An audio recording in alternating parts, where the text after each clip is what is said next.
Hey, B, Yeah. did something about this month's reading feel a bit familiar to you? How so? You know, it's something just felt so familiar to me. It's like this person who won't die. Even when you kill them, they just come back more like making you angry and annoying than before, but I just can't put my finger on what that reminds me of. Hey guys, it's me. Oh, hi, I'm JD. I'm Manuel. And I'm B. And you're reading the wrong way.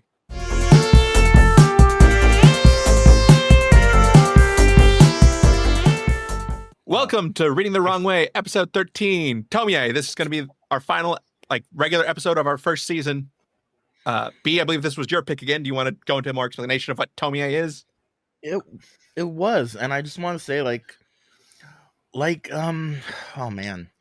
So, I mean, obviously, it was my decision that we were going to do Junji Ito every October, and I didn't want to do Tomie at first because I had just read it, and I was like, Tomie is the popular one, Tomie is the obvious one. I love Tomie. I know Tomie is great, but I kind of wanted to read other stuff, and maybe we'd get to Tomie eventually. But man, I'm so glad we read Tomie. Yeah, me too. Tomie is good. It's his most popular for a reason, I think. I think I said this when we did the Uzumaki episode, but I have the most experience with Tomie out of any Japanese media franchise, kinda horror. I guess we'll go with horror, because when I was right after high school-ish, I remember getting into movies, stuff like that, during my Tenmaku cinema days, if you will. I was getting into movies and whatnot, and I would buy up a lot of low-budget horror movies I could find, any kind of movie I could find on DVD. It's also that time when DVDs were kind of hot, and I remember picking up all the Tomie movies at Best Buy for $7.99 each. They were they were bargain bin DVDs when they were released here. Some bargain bin company released them. I think they've since have a new release that's a little bit more better, but that's the way they were released back then. And I bought all the ones that were released up to that point, which were the first 4, I believe, and then eventually a 5th one came out. Then the manga came out a few years later, so I absorbed a lot of Tomie, and I was obsessed with it. Yeah, it's a great franchise. It's a little repetitive because it's a very simple premise, but yeah. Yeah, well, by the end of this, you won't be the only one who's absorbed a lot of Tomie. Is that a reference to Tomie cells? Manuel, I wasn't going to spoil it for the people who are listening to this. I mean, I think we all kind of know what Tomie is. Yeah. But for those who don't, Tomie is a horror manga series written by Junji Ito. The first 2 volumes were serialized in the horror shoujo manga Monthly Halloween between 1987 and 2000, while the third, Tomie Again, was serialized in Halloween, by the way. Yeah. No. Did I not say Monthly Halloween? We were talking about this. Monthly No, yeah, Halloween, I'm just Monthly Halloween. It's the coolest name that there's ever been for a publication, and I so wish that I could find translations of old issues of it. Mm-hmm. No, me and JD talked about this before. I was impressed by that name too. I didn't know that until I was looking up for this episode either. But when I found out about that, I'm like, what the hell? I love that's a shoujo magazine too, by the way. I found that particularly amusing. But I too want to look up issues of Manga Halloween. Please send us them if you have. Anyway, go on. Volume 1 is the most arc-heavy volume, with the first chapter, which establishes Tomie's abilities. We'll get to that. And backstory, I guess, as the only standalone chapter in that volume, with a 2-chapter and then another 3-chapter arc. Volume 2 is, I think, purely episodic from what I remember, and then Volume 3 is as well until the final 3-chapter arc. All these stories in some way involve a girl named Tomie, who has the ability to regenerate from nearly any injury, and a beauty mark. She seemingly drives men mad to the point where they end up killing her. I think this is what the kids today call cuteness aggression. Cuteness aggression. I don't think I've ever heard that. Am I not a kid today? Manuel, you haven't been a kid since... I know. Sorry, my clock doesn't go back that far. Oh, damn. It's funny because JD hit the nail on the head there. The whole series is about dudes get obsessed with her, dudes eventually get kind of jealous because just in general, or they just go crazy over her and they end up cutting her to pieces. And I was talking about this before we went live.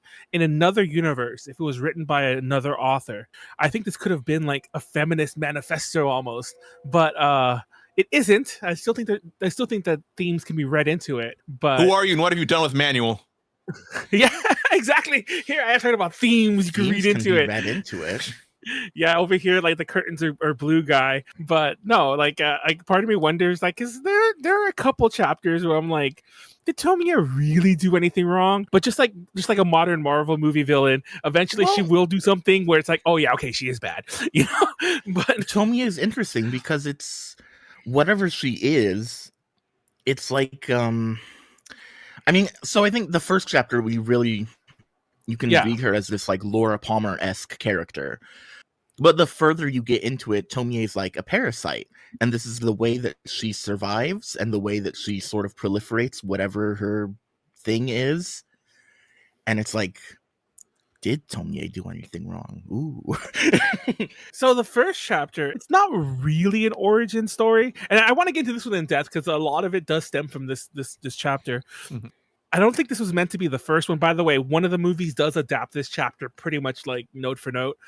I was interested in that actually because I thought the first chapter would have made a perfect horror movie. Yeah, it's one of the later movies, so it's not as good. When the actual first movie was like a sequel to the photography arc, I was like, huh. Yes. So yeah, there is a movie that adapts this first chapter where basically Tomie is dead, everyone's at her funeral, then suddenly she shows back up. It's like, what? You're dead. We buried you. And then, by the way, I say we buried you because we come to find out. And I'm a little confused by this plot point. I actually went back over it multiple times. Basically, there was she's sleeping with the teacher. I think she's sleeping with one of the students. Well, she's with the student too. And she tells the teacher she's pregnant, which, by the way, this is the only time she really does this kind of thing, where she, like, it's really implied they're having actual sex, or because she says she's pregnant. Every other chapter, it feels like more like she's toying with them. Mm-hmm. But he gets mad. This dude shows up, who I guess is one of the students, is also like seeing her, gets mad, and like they both like through a whole thing. The student ends up pushing her over a cliff. It should be noted that they are out on a field trip that day. Yes, this is very Picnic at Hanging Rock like. Mm-hmm. This isn't the local school cliff. No, yeah, exactly. And they're all like, oh no. And then like one of the girls who I think, once again, because they don't really go too far into this, who I think likes the boy, she definitely doesn't like Tomie. Like all the girls hate Tomie. But like she's like, hey, you shouldn't, like, it's not his fault. She fell. She's clumsy. Let's all bury her. Or let's all chop her up. And they chop her up into 42 pieces, the exact number of the students, and they have to get rid of a piece. So I think it was the teacher's idea to chop them up, right? I believe so. Yeah, because they all happen to bring tools with them because they're on the field trip, like in some like park or something that has a cliff, and they have like job training class later, and so that's why they have the tools. Yeah, it said something about that. Yeah. I immediately remembered I thought of Saw, as in the movie Saw. Mm-hmm. And I remember when Saw came out, I was working at a bookstore, and we had bought a saw just like that, like one of those little hacksaw. I don't know what you call it, a jigsaw. I don't know if you call that a jigsaw, but those little hand saws. Mm-hmm. And I remember the absolute work I had to put in to cut up a big pallet box, because they're like double thick cardboard. And it's a long story, but I remember the absolute work I had to put in to cut up that box. I remember watching Saw around that same time, and I'm like, this movie's a lie. Like, wow, movies are fictional, Manuel. And whenever I see people cutting up a body with just normal tools like that, I'm like, you don't understand how long that will probably take. Like, I don't know where this field trip was, but somebody had a stump. I know it's a manga. I'm reading too much into it, but I'm like, it must. You might say that you're reading the wrong way. Yes, I'm reading the wrong way. But yeah, I feel like this should have been a bit longer because it was a little confusing about like all the past relationships. Like I said, I assumed that dude was like dating her too, the one, because he got jealous and I think he hit her at one point. And I remember when I saw that, I'm like, oh man, it's like, is she the victim here or whatever?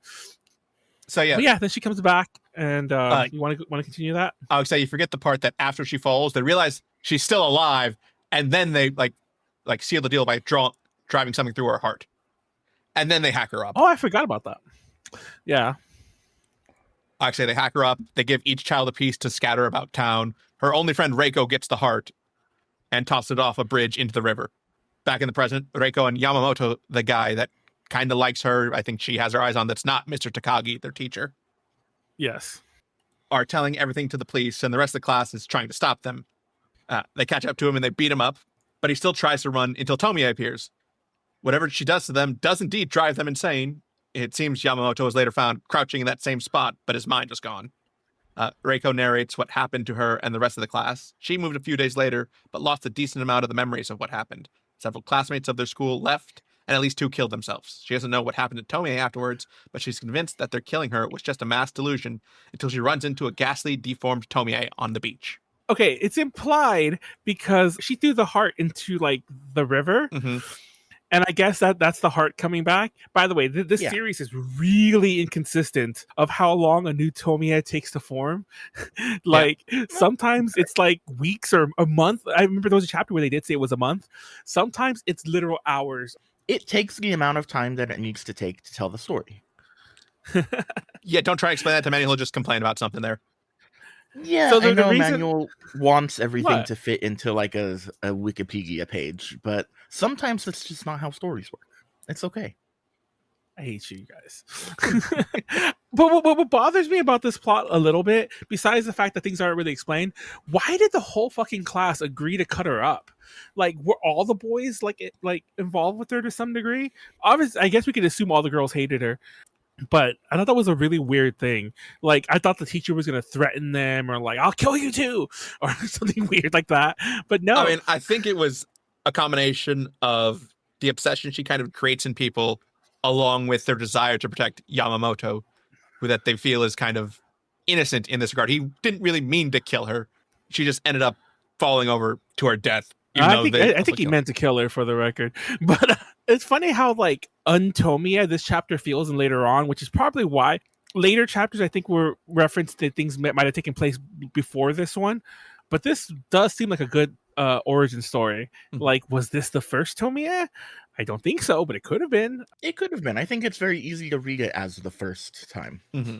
I also want to talk about her appearance because it's really important. Like, she just has straight black hair, but she has that mole, which, by the way, every so often they forget to draw on her, and it's annoying because that's like her most like obvious characteristic, especially when someone's becoming a Tomie. Mm-hmm. Spoiler. There's little characteristics I want to mention too. The first of them, and the one I'll mention here, is that girls don't like her, and she doesn't really like other girls. That is not the case in the movies. If you watch the movies, pretty much every single one has a weird, they have weird sapphic undertones, like, you know, and I don't think we get any of that in the manga. So yeah. Not that I remember. Well, the first one didn't. No. The first one didn't, but every other one has like, and there's one called, I think it's the 4th or 5th one called Another Face. Oh no, Forbidden Fruit. In the title should just tell you right there. In the Forbidden Fruit one, like it is very clearly like a Tomie love story. Like she falls in love, like the girl falls in love with her. Oh, and I also want to mention the teacher comes up a couple times later on in the series. Mm-hmm. Mr. Takagi. Yeah. And the Yamamoto guy gets mentioned here and there as well. Yeah, Takagi is one of our. Yeah, it's interesting how it's like partly serialized, right? Because it's mostly an episodic series, but every now and then there's like, oh yeah, there was this is a sequel to something. Yeah, Takagi keeps popping up. Like he is like obsessed with her. He keeps like finding new Tomias down the road. Like you think he's dead, and it's like, oh, Takagi's back. I don't think he ever died, but you think he like, oh, he's gone. They're not gonna bring him up again, right? He comes back like 2 or 3 more times at the very least, and randomly, like. Yeah, he's one of the, I think, the only other like character who shows up beyond like their original arc or chapter in this case. Yeah. So the next chapter moves into like a hospital, which, by the way, there is a movie that adapts most of this, where there's a girl who has a kidney failure. Is it a kidney? Yes.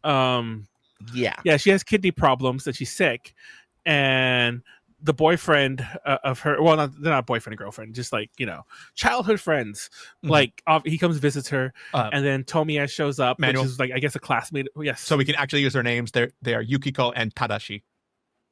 Oh, you want to use names? Yes. So we don't have to go she, her, who, especially when Tomie gets in the mix. For the record, my notes are literally doctor, kidney girl, boyfriend. And by the way, boyfriend used a lot. Photo guy, you know, I'm talking about later chapters, you know, painter dude. These are my notes. Like, I actually put a note earlier on in the first chapter. I am not remembering all these names because they're all stereotypical Japanese names. I think they're meant to be the everyman. Mm-hmm. Like, none of them are very memorable, except for Tomie. which my understanding, by the way, is similar to Sadako. Tomie is meant to be like it's not a name that I think that was used very common like at the time of this writing. It's my understanding. It was kind of like bringing up a weird old name back, like calling somebody like, I can't think of a good example of a American old name, like Beatrice. But that's not scary, but you know what I mean. Like with Well, B right there, I Manuel. could be.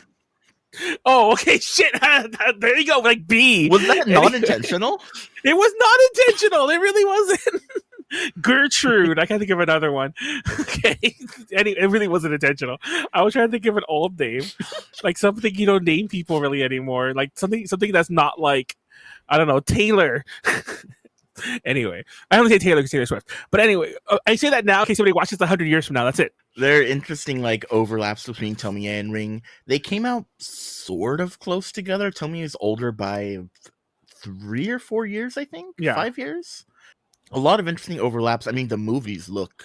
When did the first movie come out? Actually? So it's funny you bring that up. Go ahead. And I want to jump ahead here. a bit, but in the No, not afterword same of the manga, the afterword of the manga, Junji Ito mentions how in 1990-ish, like some dude, like when the manga took off, some dude was like, "Hey, we're gonna make a Tomie movie, blah blah blah blah blah."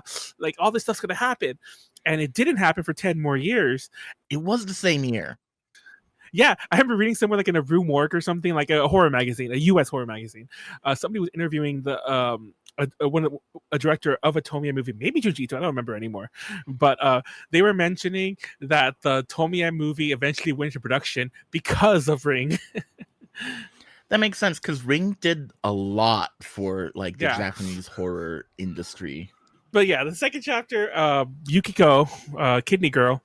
What is Tomie calling herself, by the way? She's not Tomie anymore for a hot minute. Reiko Mizutani. I don't remember. Reiko. Okay, so it's funny because she never does that again either. This is the only time when a real new full Tomie is going by a pseudonym. Like she, like I feel like okay. I was gonna say like, there's other times Tomie uses other names, but yeah, they're different. Yeah, later on it's because situations. exactly. I think Tomie. I think Junji Ito's still filling out the lore, if you will. Mm-hmm. So she's using a fake name. I'm not sure if it's like, because they do mention the Yamamoto boy, so I'm like, oh, is this like one of those? Is it the same Tomie? She changed her name, but anyway, she goes to the high school of the boyfriend who, what's his name again? Tadashi, and she goes to Yukiko and she's like, oh, no way he'd like you like plain ugly girl or whatever. Yeah, which is funny because she's not drawn plain or anything like that. I mean, that's just one of Tomie's go-to insults when she needs to put someone down. It's just to say that she's so much more beautiful than they are. Then they're just like an ugly pig. Yeah. And she plays both sides on this because she's all like, oh, he doesn't really like you. He likes me, as in Tadashi. Mm-hmm. And then when she goes with Tadashi later on, she's all like, oh, Yukiko's like flirting with the doctor, right? I'm like, damn. God damn. That's kind of shitty. Mm-hmm. I mean, but at this point, I think Tadashi has also seen through her. He notes she has inconsistencies in her stories and that she's clearly lying about her time with Yukiko. And he's aware of both the obsession and bad influence that Tomie seems to have on him, as well as Tomie's death from the last chapter. He even notes that they're the splitting image of each other down to the beauty mark under her left eye. So it's funny they bring that up because in the newspaper, he sees her, and I thought it was worth noting that he doesn't say her name or anything in there. Mm-hmm. And I thought that was an interesting little cultural note that they would not use her name in Japan. Yeah. She would just be like Shoujo A or Shoujo B or however many girls were in this story, Mm-hmm. Just thought that was interesting to note. So he did she probably didn't need to change her name. Like probably nobody knew it. Yukiko's condition worsens during the night when she's rushed to the ER, but she says it's fine. She's prepared to die. The doctors ignore her and do their best to treat her. Sometime while this is going on, Tadashi has also reached the point where he's going to kill Tomie. And apparently, Tomie and Yukiko have matching blood types, so they try and do an emergency kidney transplant from Tomie to Yukiko, but they need her father's permission. And wouldn't you know, her father shows up, and it's Takagi. Yep.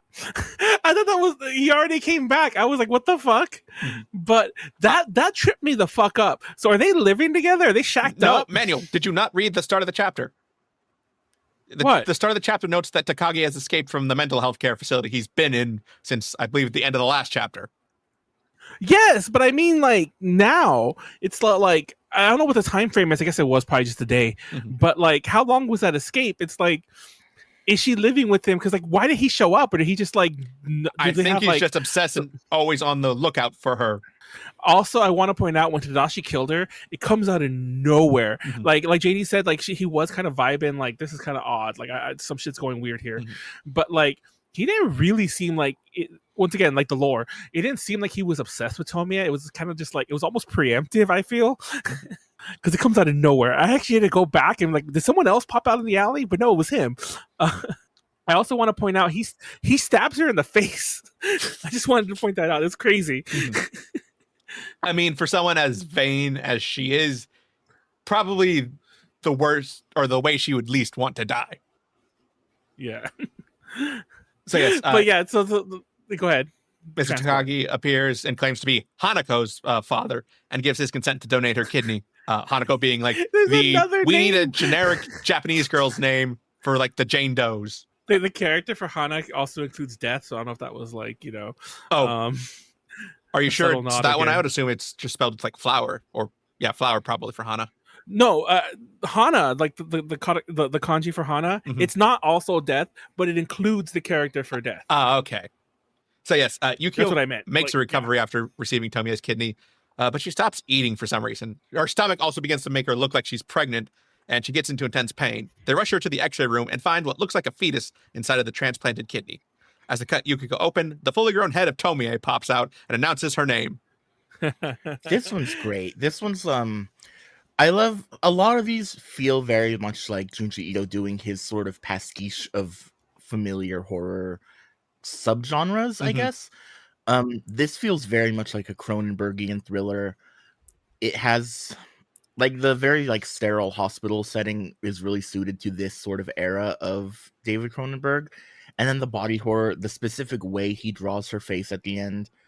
And you could also look at it as like the sort of alien chestburster type Mhm. thing.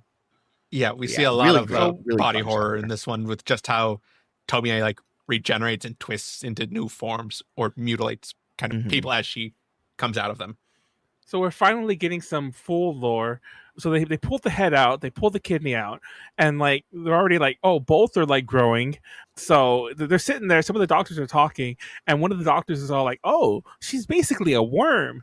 Like how if you cut a worm in half, they'll just like you have two worms now." Mhm. I forgot what kind of something kind of flatworm or some bullshit. Yeah, this is moving into chapter 3, basement. By the way, Exactly, and we're still another continuation. Yeah, like don't worry, like it eventually becomes more sterilized. We probably won't like go so in depth. But yeah, I oh shit, that was my joke. That was my opening joke I didn't do. So because I was like, I have it in my notes. Insert, would you still love me if I was a worm joke here?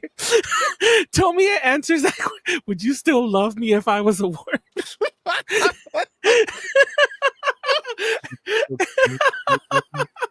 And the manga answers that question. Yes, everyone would still love you if you're a worm, Tomie. Don't worry. so yes, this chapter also follows a new boy named Sato, who's heard rumors of terrible things happening at the hospital, including what we know as Tomie lurking in the basement. Nurses just tell him it's rumors, don't pay attention to patient gossip. But then he overhears this conversation between two of the doctors, looking at like Yukiko and Tomie in the basement, make that comparison. Luckily, Yukiko's still alive. He tries to talk to her about the Tomie incident, but the doctor interrupts them, so he sneaks out unnoticed. Yeah, one of the doctors starts becoming obsessed with Tomie, like the Tomie head. Mm-hmm.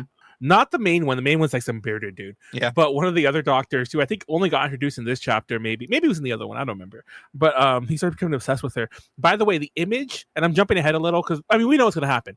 Eventually, the Tomie head finishes growing first, and it becomes a full Tomie. And when she's naked in like the fish tank looking thing. Mm-hmm. That's a very, very famous image. Like I think even this manga has like 2 different colorized versions of it, and they've used that image multiple times in the movie series. And mind you, there is like I said already, that one of the movies, I think it's called Rebirth. loosely adapts this chapter. I think they make it a little girl, and then it's a little different, but it loosely adapts this chapter. And even though that movie already did that scene, later movies still put like naked Tomie like knees to her chest, like, you know, in the fucking fish tank, and I'm like, oh my god. But yeah, that's this movie's like Akira bike, you know, sideways thing. Yeah, the doctor who falls for is, I believe, Dr. Tamura. I had to look it up in my notes because I didn't mention his name until like the very end of this. Yukiko's wounds have healed up too quickly to be normal, and they're worried she's been infected with Tomie's cells like they're cancer. They try to kill the cells with gamma radiation, but that doesn't work. Sadly, no Tomie Hulk here. Oh yeah. Yeah, speaking of which, like when they end up radiating the pieces, they actually just grow faster. Yeah. And is now talking. She asked the doctors to take her out of the tank they've kept her in. Someone is watching her from the cabinets. She also tells the doctors, I assume Dr. Tamura, but probably both the doctors, that she loves him. The doctors split up over whether or not to kill Tomie or keep using her in hopes that it will yield a treatment for Yukiko. Sato talks to Yukiko again on the roof, but this conversation doesn't do much other than reveal that Yukiko wishes she were prettier and thinks that that might have kept Tadashi out of Tomie's path. That night, Sato sneaks back into the basement, but notices someone else is sneaking in ahead of him. In the basement, he finds a fully grown Tomie scrunched up in that tank like it's a bathtub. He apologizes and excuses himself. So that's where we get that image you were talking about, like her. Yeah, well, she's like just sitting there. I mean, it's like it's a good drawing and everything. I just find it interesting, like when an image becomes iconic. Like if I just saw it casually there, I probably wouldn't think too much of it. But yeah, Tomie puts on a bedsheet and walks into Yukiko's room. They have another conversation where Tomie blames her for Tadashi's attempt to kill her. In revenge, Tomie tries to strangle Yukiko, but a doctor interrupts them. Thank goodness for well-timed doctors in this chapter. I know. So that's another little trait, because in case you don't realize what's happening here, Yukiko is kind of becoming another Tomie, and that becomes a lot more apparent the next day, where she like grows taller and starts like her hair becomes like, I actually had to go back and look because I didn't even notice her hair was a little frazzly earlier, but now her hair is like smooth and silky or whatever. Yeah. It's hard to show that in manga. I like the taller thing. Like I'm like, oh, she was supposed to be short. Like she barely stood up, and she's like in a hospital bed. But that's another trait that like is kind of like that's somewhat reoccurring. It occasionally is inconsistent as well. But Tomies don't like each other. Yeah. Because more often than not, there's multiple Tomies because obviously they grow from each piece. So like they try to kill each other whenever they can. Yeah. So Yukiko becomes more of a Tomie. Like this turns off the guys around her, Sato, but Yukiko now doesn't take rejection well because, you know, Tomie, she calls him stupid and leaves. When she gets back to her room, she notices more of the change her body's undergoing when she spots that the beauty mark is now under her left eye as well. Yep. When the doctors make their rounds, they find Tomie in the basement setting fire to the other sample from their experiments. Once again, Tomies don't like other Tomies. Dr. Tamura attacks Tomie, but Tatagi comes out of nowhere with a steel chair. He was the man in the cabinets, and starts pouring gasoline to grow the fire before running away. I love that too. Yeah, seeing the fire, Sato runs to Yukiko's room to get her out, but finds that Tomie has fully taken over. He runs out and narrates the end of the story. The hospital burns down. 3 corpses are found in the basement, and over time, many of the nurses meet untimely demises. He still has no idea what happened to Yukiko/Tomie. So, I actually had to go over this again. I thought she went into the basement too, but I guess she just left. No, I think the only bodies found in there are the Tomie samples, the doctors, and I would have thought Takagi's, but he clearly escaped from what we'll see later. Takagi comes back. Yeah, Takagi comes back. That's by the way, that was my little spoiler earlier. I'm like, oh, he's dead. He's dead for sure now. No, he comes back. Okay, so pretty much from then, I think that was the last part where I think where it becomes like really, really serialized. From there here on, for a little bit. It's like well, I guess later on there are. I mean, there's still some 2-parters here. There's still some 2-part. We still have a 3-parter manual. But what at the very end? No, we have the photo, kiss, and mansion. The next 3 chapters. Are these really connected? They're all about Tsukiko. This one that features. is next. You're right. I forgot. Okay, yeah, and also, I guess that's probably why they have the people come back. So now that there's the photographer girl who like makes money selling pictures of boys to girls who like to the girls. Yeah, you know, you like that boy? Yeah, huh? And some things will have this gender flipped where it'll be the guys taking pictures of the girls and selling them. She's doing that, but for the girls who like guys. Yeah. It's funny because I assumed because they say it before she does it, I assumed that it was going to be like them in the locker room, like butt ass naked or showered. But no, she like the one boy they show, she just walks up to him and is like, "Oh, I'll take these pictures. Can I take pictures of you? Like so and so likes you." But then when she goes back to so and so girl, she's like 10,000 yen. You know, about $100 probably at the time. Might have been more depending on. Well, in the 80s, I think it was like $2.50 to $1, believe it or not. Okay. So this, it was pretty expensive, but yeah. Oh man. For pictures, and they were just normal pictures of him. Like, I'm gonna do this pose. He kind of like leans against a tree or something. So yeah. Oh, sorry. What? Get me pictures of Yamazaki. Well, Instagram wasn't available yet. Get me pictures of Yamazaki. Get me pictures of Tomie. And then Tomie. In this one, Tomie had just transferred to the school at some indeterminate time before the manga begins. Manuel, there is one other thing we need to set up because it'll become important in 2 chapters.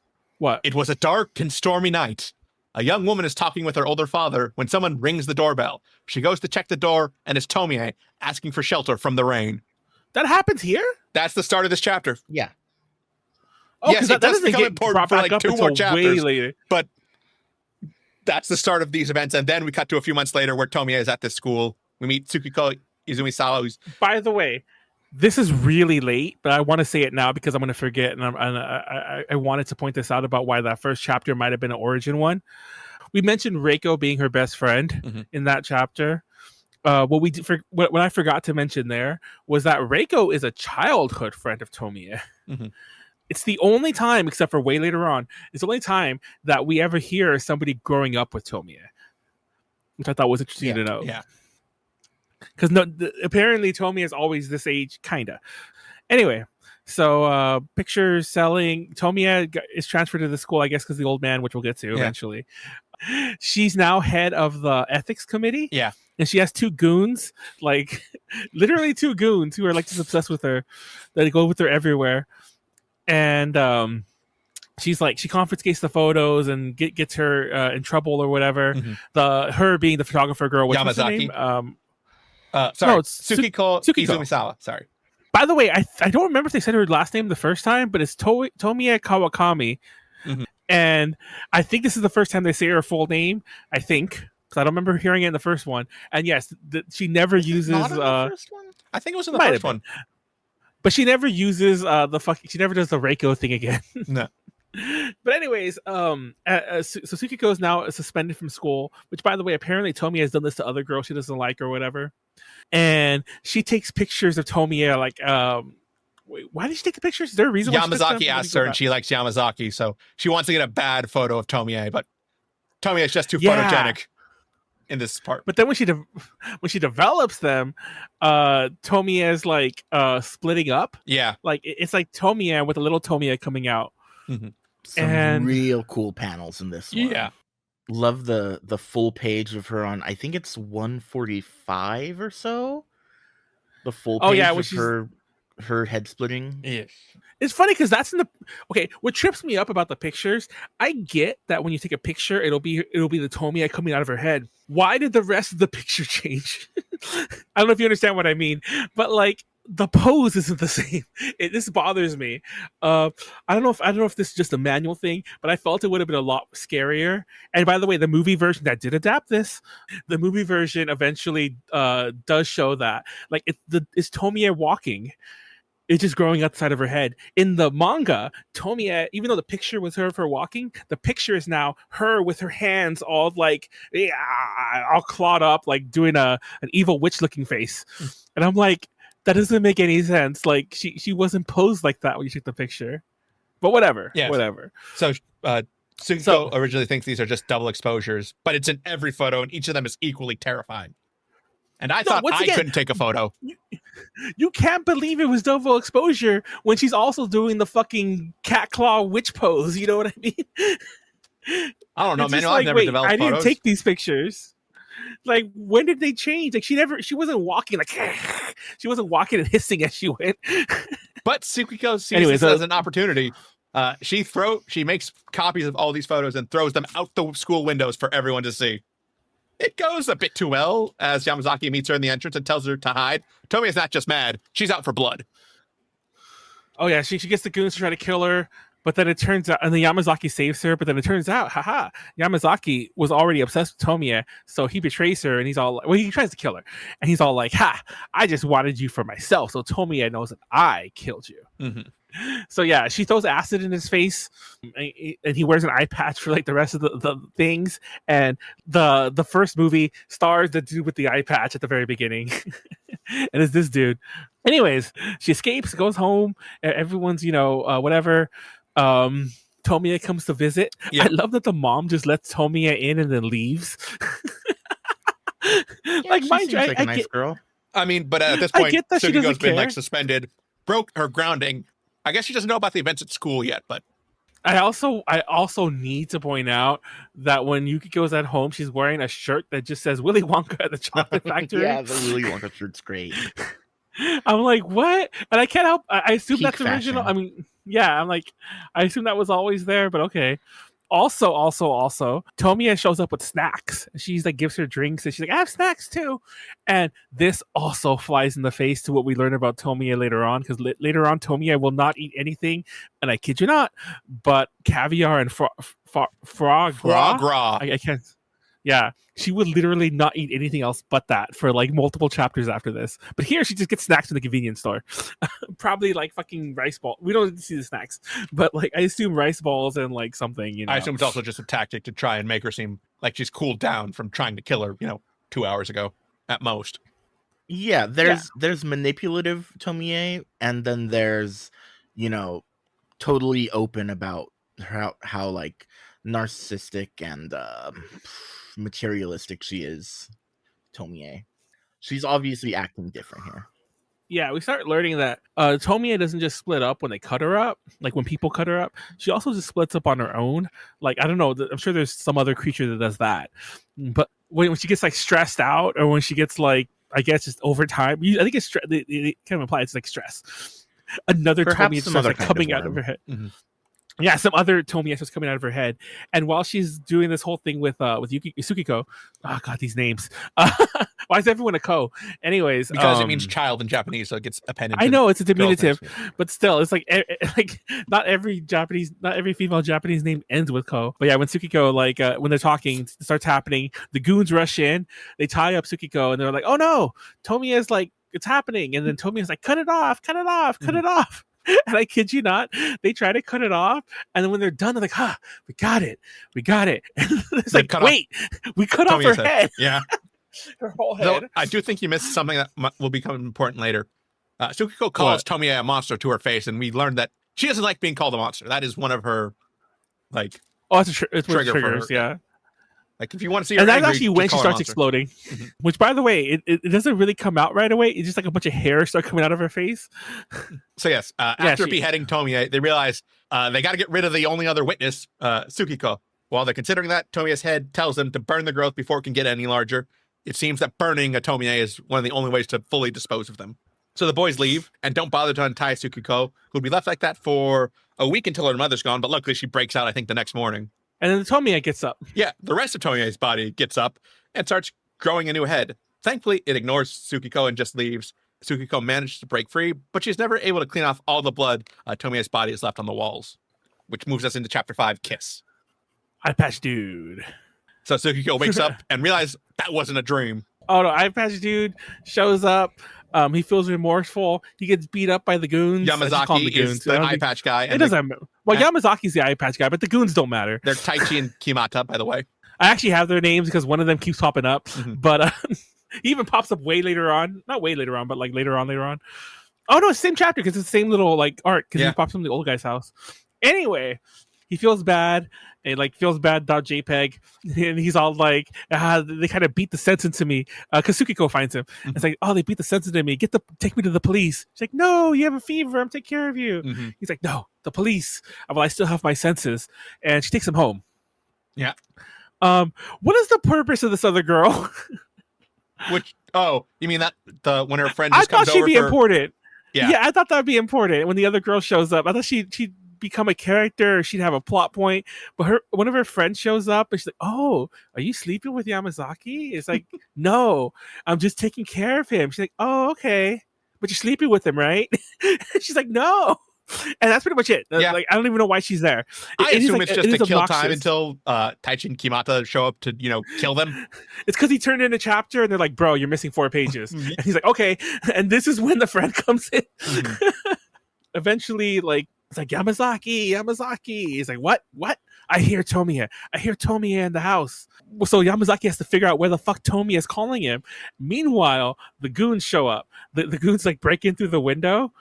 And as the goons are breaking into the window, Yamazaki finds Tomie. Tomie has like reformed in the carpet. Like from the blood in the carpet that got spilled there that she couldn't get off, which is, by the way, is also one of the only times this ever happens. Because if it's her blood that reforms, come on, like there would be a gajillion Tomias, Well, later on when she becomes Sake. Oh God, I forgot about that. But yeah. So yes. anyway, She pops out of the he's carpet, hugging kisses Yamazaki, and claims him as her lover. Yes. So when the goon breaks into the glass, all the glass hits Tomie. This is important in a second. Kerfuffle ensues. Guy dies. Doesn't really matter. One of the goons die. Who the fuck cares? Kimata. But when Yamazaki goes back to Tomie is all there. It's like, Tomie, like, I love you. And she's like, hey, get this glass out of me. He's like, okay, I'll help you. And when he pulls the glass out, she just starts deflating because she's nothing but blood inside of like, I don't know what carpet has like a plastic sheet under it. Yeah. But there's apparently a plastic sheet under a carpet and she had formed out of that. And I'm like, what the fuck? Also, the other goon's still alive. The first goon dies. The other goon was like waiting outside, just takes off, I guess. And then after this, the cops show up and is like, what the fuck? Yeah. And then she just decides she's gonna go move where her dad is stationed, whatever that means. I guess works, or I don't know. Yeah. The police come. While this is happening, they're investigating what they think is Kimata's suicide, having jumped out the window. Yamazaki yells out that he's killed Tomie. The police rush up and demand to know what's going on. Tsukiko tells them everything, but obviously they don't believe her.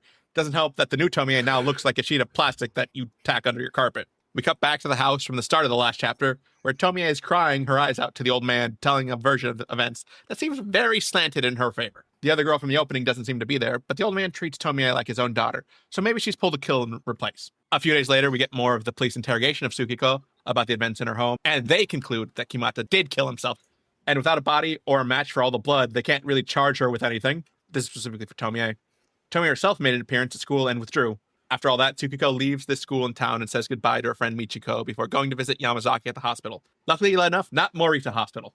While all of this is happening, her mother's moving out of the condo and asks her brother-in-law to take a carpet to the dump, which just so happens to be near the hospital where Yamazaki can see it. After Tsukiko says goodbye, he notices the carpet, and slowly over the course of the next few days, he notices something growing in it until it becomes multiple little Tomies. They eventually notice him, and the chapter ends with them all blindly groping around, asking for Yamazaki to hold them. So that part confuses me because, once again, this is the only time we ever really see Tomie like get born out of something that's not just become not a person. Mm-hmm. Are these little carpet Tomies? I mean, what? I think it's for the creepiness rather than any kind of logical sense, Manuel. I think a lot of horror works really well when you don't have to think about logic. At this the wrong way. He's reading the wrong way again? Again? Yeah. So this is the last but chapter. Otherwise, I mean, it's every drop of blood is Tomie. Mm-hmm. Yeah. I don't know. It's ridiculous. So last chapter, we'll speak through the opening. Basically, Tsukiko's living her best life somewhere else. Mm-hmm. She gets a letter from the friend to go meet her somewhere. She's like, I know Tomie is behind this. Once again, why the fuck even keep including this friend? This friend does not matter. So yes, years later, she heads back to town looking for Yamazaki and finds Tomie, who says, oh yeah, I know where he is. Just come over by my place. This chapter's mansion, by the way. There she's introduced to Tomie's father. And he asks her to take some photos since he's no good. While her father has seemed more like an unwilling mark in previous chapters, we now learn that he knows all about Tomie and what she does to the guys around her. He's researching the extent of her powers and notes that she also seems to split under enough stress. He wants to prevent that from happening and asks Tsukiko for help. She refuses. Tomie also tells him it's time to end his research.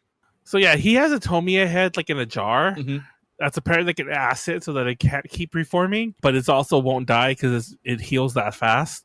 I also love that this Tomie just dips her fingers in there. He's like, close that. The fumes are going to kill us. Remember, properly ventilate when you're working with acids, people. Is that a real thing? I don't know. Yes, you have to. So Tomie has... I mean, you have to do that with spray paint, Manual. So Tomie decides to end this farce, gets mad at the father, sends the fucking suit of armor after Tomie. Like, there's a suit of armor just in this fucking mansion.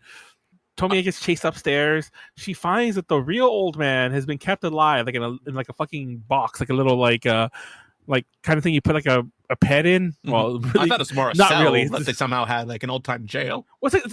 Yeah, but I thought so too. I'm like, oh, they have a cell there, but the camera, the next panel shows it's like a box, like Anyways, and then we see the real old man. Oh, sorry, not the real old man. The fake old man who's downstairs pulls off his old man costume, which I know movies do this too, but like, there's no way that would ever look realistic if they were just wearing an old man costume. And guess who it is? Guess who it is? You have 3 guesses, and the first 2 don't count. The teacher is Takagi. He's back because he doesn't die. Mm-hmm. Also, the suit of armor guy is the goon who still lived, so everyone's back. Honestly, this chapter could have been a lot better because the daughter of the dude, like, oh, go help the daughter, like the old man saying that. So Tsuki goes to go find the daughter, and still being chased by the armor goon. And the armor goon gets taken out by somebody in the daughter's room, and that somebody is like this big Tomie monster. This really is a worm. This looks like God Emperor of Dune Tomie, like, Shai Hulud Tomie, if you will. And it just comes down the stairs, and I don't know. She ends up getting out. Tsukiko ends up getting out of there by like blinding everyone with her camera. Yeah, this is actually a very weak ending. Very weak ending. And then it's implied that they probably were going to make another Tomie worm out of her. Yeah. And that's it. That's the end of the story. She blanks out. The next thing she knows, she's outside, seemingly safe and sound. The police are able to free the old man, but find no trace of Takagi or Tomie. The only photo from the camera that develops is one of a sad young woman fading into shadow. Yeah, this is definitely one of the more, I guess, disappointing endings to a chapter, especially to like a big arc here. Yeah, I was like, what the hell? Like I don't know. And I also was somewhat disappointed by the Tomie worm. I don't know. Like, I know this sounds stupid to say, especially because it's one of his earlier works. But this is the most Junji Ito looking creature, if there ever was a Junji Ito looking creature, if you know what I mean. Mm-hmm. Well, I've got news for you about who drew it. Yeah, exactly. I don't know. And it is very weak because it's like, wait, you fucking keep these characters around this long, and this is the way you close it. That's the end of Volume 1, which, as I said, was the most arc heavy. Now we're moving into the very Monster of the Week. Yeah, but the monster is always Tomie, so it's more victim of the week. Exactly. Monster is always Tomie. It's the ice one. I actually like this chapter. So my favorite part about this chapter is that Tomie is like dead. Tomie is naked in the ice, like just naked in the ice. Yeah, man. And we know that as soon as there's naked girls involved, you're all on it. Okay, that's not my favorite part, but yes, that also does help. So like, she's naked in the ice. 3 dudes are like. We find out they're on a rescue party later. They don't really mention that now. Mm-hmm. They go to rescue her, obviously. It's like, oh shit, they're not rescuing her, but they're like, I guess we'll rescue her. She's naked in the ice. And a dude tries to rescue her, falls down the cliff, and we never see him again. I'm not exaggerating. They seem a little concerned about him. Like, no, go rescue him. It's like, no, we'll call someone else. There's a cliff there. And they never care. They never bring him up again. Well, to be fair, they're dealing with Tomie after that, so... Yeah, but still, I'm like, that poor dude. I hope he just lived. I hope he somehow fell down, broke a leg, and somebody at the foot of that, the base of that cliff, like stumbled upon him and just rescued him, and he lived his life. His name is Doi, by the way. Doi, yeah. So anyway, one of the dudes goes down, gets Tomie, rescues her, puts her like in a little like what does he put her in? Sleeping bag. In a knapsack or something at first? Yeah, I put her in a sleeping bag at first, and they're carrying her, and then like dead ass, she's like, I'm cold. It's like, don't worry, you're in a knapsack. She's like, I'm cold. Give me your clothes. And Homeboy's like, Tanimura. Yeah, sure, why not? Sorry, that's Hamaguchi who takes his clothes off and gives them all to Tomie. So he's walking through a blizzard in nothing but his underwear. Tanimura calls him an idiot who is going to get himself killed. He's right, but he doesn't know just how right he is at this point. They get lost, and Tanimura tries to convince them to bivouac for the night. That's basically camping without a tent because they lost their tent. But Tomie urges Hamaguchi to press on. Tomie is basically driving a wedge between the two of them for the rest of this chapter. She says she can't walk anymore and asks Tanimura to carry her. Then Hamaguchi decides to almost literally drive a wedge between her so they can split her down the middle and share. He strikes Tomie in the arm once, and after drawing blood, runs off. Tanimura finds him in front of an emergency shelter and brings them all inside. I think he brought them all inside. We don't really see Hamaguchi again after this. Oh yeah, he's just dead too. Yeah. I actually thought they found him later on, but no, well, we'll say who that is in a second. Yeah. While talking with Tomie, Tanimura reveals that he's actually searching for his brother who's been missing for a month. There's no hard proof that he went missing on this mountain, but someone apparently saw him here before he went missing. Tomie says she has been up on the mountain naked for, about a month, so put 2 and 2 together and you can see where things are going. Her lover had taken her up there, killed her, and chopped her to pieces, and she's been putting herself back together all this time. She also reveals that her love was Tanimura's brother, Tetsuya. Wow, what a shock after what I just said. Tanimura soon falls under Tomie's spell and is driven to attack her just like his brother did. In a panic, he flees to shelter out into the blizzard. He stumbles upon his brother's corpse being feasted upon by another Tomie, while the one he saved stands in the background, doing what I think the kids these days call aura farming. No, in my notes, she's Blair witching. That's what I would call it when I just stare in the corner. But yeah, aura farming works too. Yeah, that's the end of that chapter. None of that really matters. I mean, it's a fun episode just playing on we're trapped in this cold environment and with this creature that wants to, kill us or drive us apart to the point of obsession. You also get a new addition to, since earlier you mentioned the only things Tomie ever eats, there is another one here. Yeah, exactly. Another she's a cannibal too. And she does start eating people here and there. Yeah, she starts eating people from here on. And I'm like, oh, wait, what the hell? And for the record, in case you're curious, she, as far as I remember, maybe in one of the later movies I've only seen like once, she doesn't eat people in the movies. That's a manga only trait. Mm-hmm. I don't like the next chapter. The next chapter called Waterfall Basin. Mm-hmm. I'll tell you my 2-sentence synopsis. A salesman shows up to a small village, ends up dumping a bunch of Tomie flesh into a lake. Suicides follow, and then all the Tomie flesh comes back to life and walk down the street naked. Yeah. Nah, this is great. But that's a chapter. That salesman is Takagi, right? I think. Yeah. Because I think he's not named. It's the same character. It looks like, and I guess this chapter has nothing really going on. I forgot. That's all you care about. Yeah. I mean, it reminds me of I can't put it on like an exact episode, but it reminds me of something you would feel in like the Twilight Zone, like the original Rod Serling version, like something about a lake like this. Maybe I'm just thinking of like the last episode, which is like the grandma's pool or whatever. So if you want me to dwell on this a bit more, I do have it in my notes. This is the first time we see a Tomie nipple. Because up until this point, for whatever reason, Junji Ito had been very careful to do that manga thing where he just draws like not shapeless Barbie doll anatomy.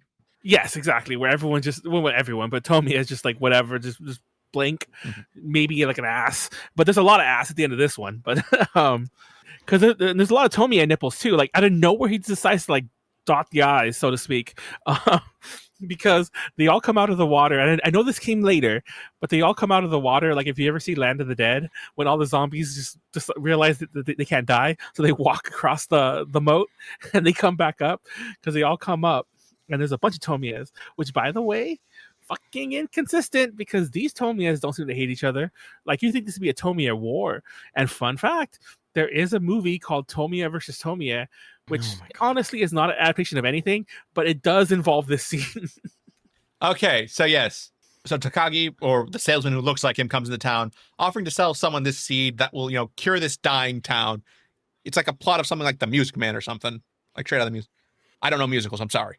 He claims it'll sprout into a girl who will give her, the planter, a son-in-law and grandchildren, help take care of this dying village. No one believes him except for that one guy who gives in to curiosity, only to find a lump of meat and tosses it in the trash.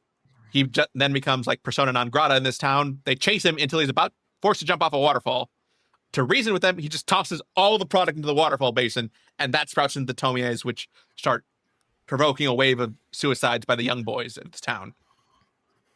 Yeah, and then that's pretty much it. Like when they all come out of the water, everyone gets scared, and they're all like, "Just let him pass," and they just let him pass, and they never see him again. Yeah, we see 2 boys going fishing, and that's when we get confirmed that there's Tomies growing under the water now. This is a really boring how chapter. She has roots. Mm-hmm. Love the panel of the many Tomies eating the guy. Yeah. Oh yeah, it's a great chapter. I don't know what Manuel's talking about. The fuck? Did we read the same chapter? I don't know, man. I thought it was a pretty good chapter. I thought this one was okay. It was a letdown. Anyway, moving on. Next one's about the painter. Yes. Which one of the TV episodes, and I didn't name this for all of them, but like as I remember, because this one's one of the ones I did see a bunch of times when I owned these DVDs. One of the 3 made for TV episodes from whatever that Tomie movie was called, Another Face, I believe. One of those 3 is an adaptation of this one called The Painter. Painter dude is painting. It has a Mitsuo Mori. Oh my god, you're doing that thing again. Mitsuo! I told you, I called him Painter Dude.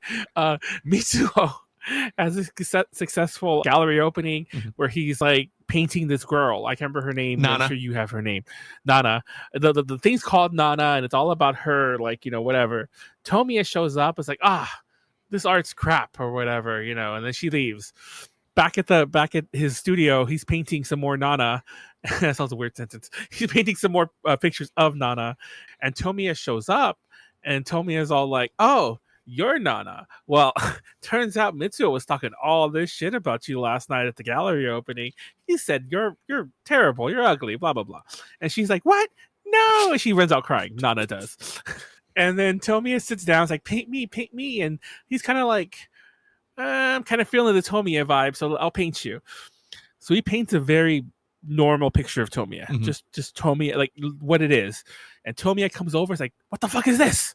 This is ugly. This ain't me." It's not even a tenth of her beauty specifically.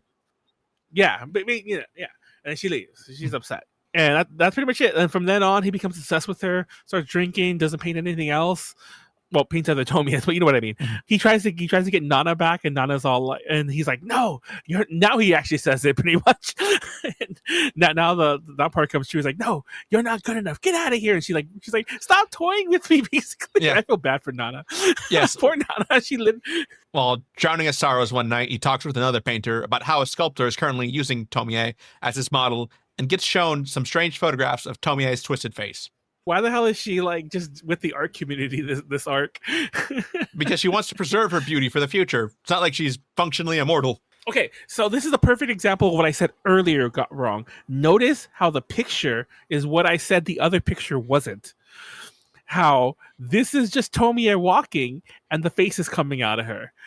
But in the other chapter, it was Tomie also going, jumping down, doing a jump scare. That made no sense. This is what it should have looked like. It doesn't need to. Calm down. It's okay. This is a really iconic image of Tomie right here with the face coming out. So really good one. So still drunk, he decides to visit the sculptor. His name is Iwata, by the way, and to see his Tomie series. Iwata doesn't let him in, but Mori persists and eventually strikes him with one of his own sculptures. He finds the Tomie statues kills him. All broken. Yeah. Tomie is there as well. She claims that Iwata had become obsessed with her and tried to kill her, as well as breaking all the statues. Mori convinces Tomie. What do you think happened here? 50-50 whether or not Tomie actually did it. Yeah, I'm like, do you think he walked in? I mean, he stopped like a Tomie chopping up like minutes before, or like that was still fuminating for another few days, and this is just Tomie smashing the statues and being a general asshole. We'll never know. Yeah, Mori convinces Tomie to model for him again, and he paints the twisted masterpiece that he talked about at the beginning of this chapter and kind of skipped over. He talks about how his big masterwork is painting Tomie in the style of the photos with like the twisted face coming out of her. But no one will recognize that talent probably until well after he's dead.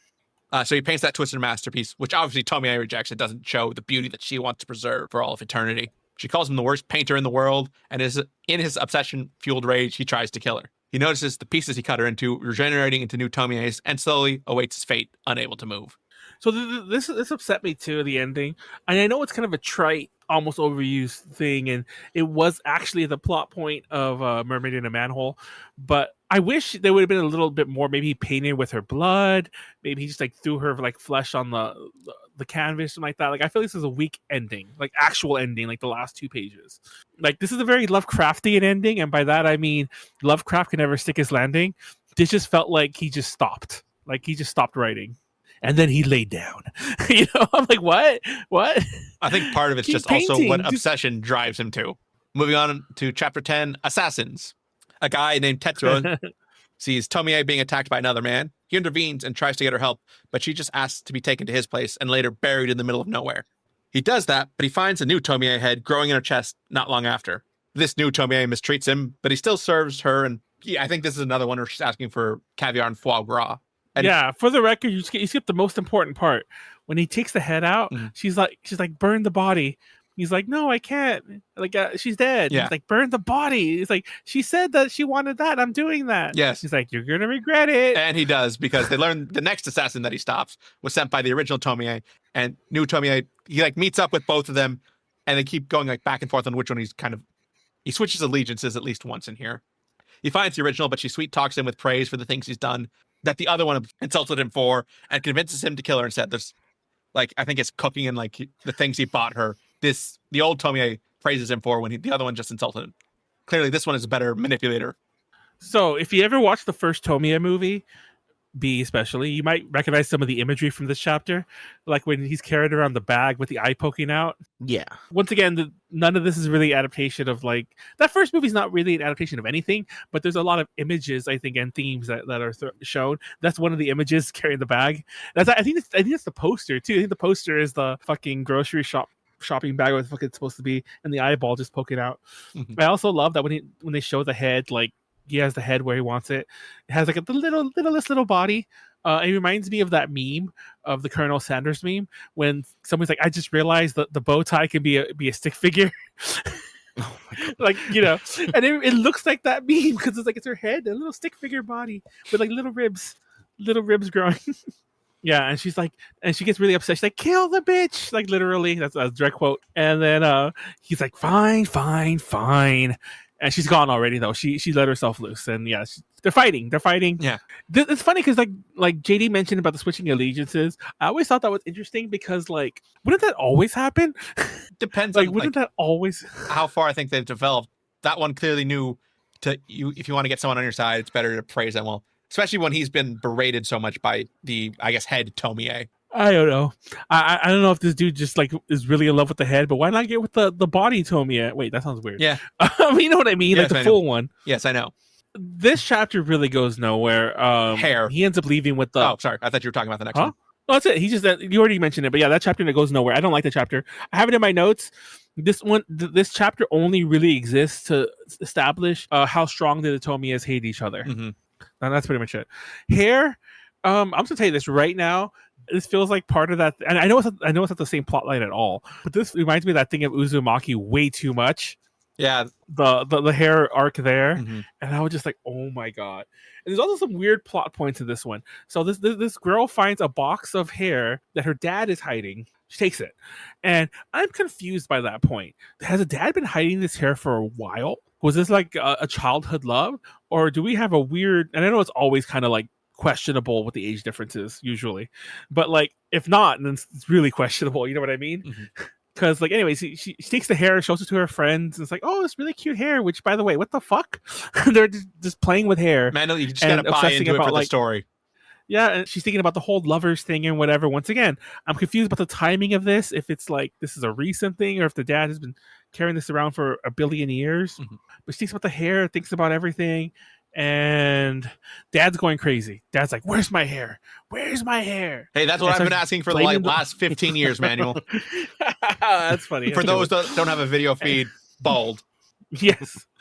And he starts blaming everyone for stealing the hair. Meanwhile, the hair is growing in the box.